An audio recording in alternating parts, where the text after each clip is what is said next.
Blackbox from Barry. At last. Yeah, and it'll last until tomorrow, I suppose. Oh, don't tell me, is it raining? It's raining tonight down this part. Tan fading fast, Paula in Barnet, packing, moving, unpacking, Brian now in Lowestoft, Josh Groban tonight, Beverly in Derby, Rod Stewart tonight, that's Sophie and Wendy on their way to the LG Arena, that's where Rod is tonight. Okay. 6:29, are you busy? The reason this is such a busy report is it's Robbie Williams' fault, really, because he's in Manchester. He's doing concerts every night between now and Friday, and the traffic is a nightmare. Anyway, I'm going to start with Belfast. Paul is running from Belfast, and he says the A12 heading down to the M1 in Belfast is really busy.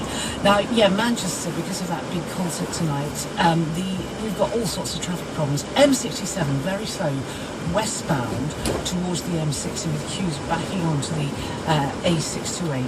It's awful going from there, the 628, around Gloucester Green and going all the way through to the M60. The M56, just awful traffic really, eastbound or northbound from the M6 going across to the M60. That in itself, that queue is causing a queue on the M6 northbound going towards junction 20, which is where you go off of the M56. The M62, that's queuing eastbound from just after junction 7 really. Terrible queue. It goes all the way across the M60 and up towards the M62. You're coming out of Manchester, there's a massive queue on the M602, really from before the start of the motorway. That goes down onto the M62 through to junction 11, and the M60 clockwise is really slow from 8 to 18. I know that the centre of Manchester is also very snarled up.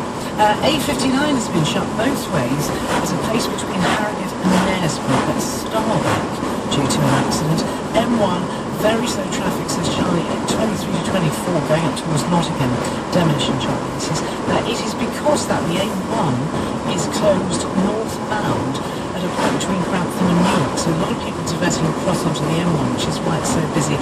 If you're going on the A1, you'll be diverted off it on the A52, but there's a couple of miles of very slow traffic as well. The M6, I've just had a call from Glowworm who says there's an accident southbound on the M6 at junction 3A. I don't know the details, but anyway, that's what he was saying. And just off the M5 at junction 1, the A41 has been closed in both directions. So they've closed the northbound exit slip off the M5 at junction 1.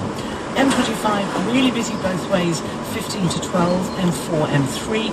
Clockwise, solid from 21A around to 23, partly because there's an accident anti-clockwise between 24 and 23. That's heading to the A1, which is blocking a lane, so we've got people slowing down to look at what's going on.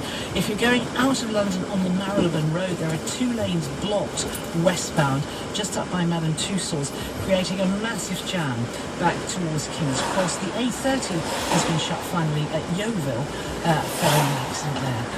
Gosh, I'm back in half an hour. Excellent, thank you very much indeed.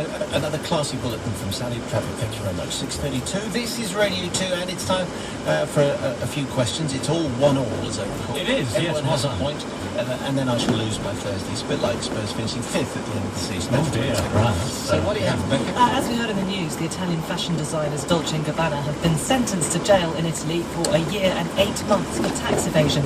Domenico Dolce has been into fashion since his childhood, but which of the following did Stefano Gabbana study before he moved into fashion? Was it graphic design, architecture, or art? All of them. You have to choose one. Architecture. Like more a little percussive edition. It was, wasn't it? Yeah, art seems really vague, doesn't it? So, graphic design. It was graphic design. Yeah, baby. Let's guess. Okay, fans of Premier League clubs have been marching in London, protesting at the price of tickets. Which of these Premier League clubs has the cheapest season ticket available? So obviously they have a range of season tickets available, but which of them is the cheapest at almost 300 quid? Manchester City, Liverpool, or Aston Villa? Which of those has a season ticket available of almost 300 quid, which is the cheapest you can buy in the Premier League? Isn't the answer always Liverpool when that's one of the options? Usually, yes. Because the logic might be Aston Villa, because of those three, they are the least successful. That would be the logical answer. But I'm going to say Liverpool. Well, maybe it's Manchester City because they're very Yes. successful and they're being They can nice to their afford. fans. Manchester City. Oh, you're right. It is Manchester City. Did you give me time? I was about to change my mind. Were you? Well, that's unlucky. Never mind. Anyway, I've got a question about elastics, which was the game which was mentioned in the confession, which is, I think of as French skipping, but it's sort of elastic, which is stretched around legs and then people jumping in and jumping out. It's also known as Chinese jump rope. It's also known as Chinese garter. It has different names around the world. So I'm going to give you 3 names, and 2 of them are true, and 1 of them are made up. But this is this game. It's sort of like hopscotch with elastic. Yeah? So you've Okay. got Jump up and down, yeah. gummy twist, cummy kecks, huckle buckle beanstalk. One of them is not. One of them is not actually this game involving elastic and jumping in and out. Gummy twist, cummy kecks, huckle buckle beanstalk. You've had enormous fun with this, haven't you? I think it's the beanstalk. You think that's the one that is not Yes. the game? I'm going to say the first gummy one. Gummy twist is what this is known as in Germany. Oh, right. Cummy kecks is what it's known as in Estonia. And huckle buckle beanstalk is another game All together. Well done, Rebecca. Yes. which means that... Rebecca's on 3, I'm on 2, you're on 1. You should see my prediction entirely correct. I do it on purpose. Of course. It's over the hill, Aldi. Here's our last one.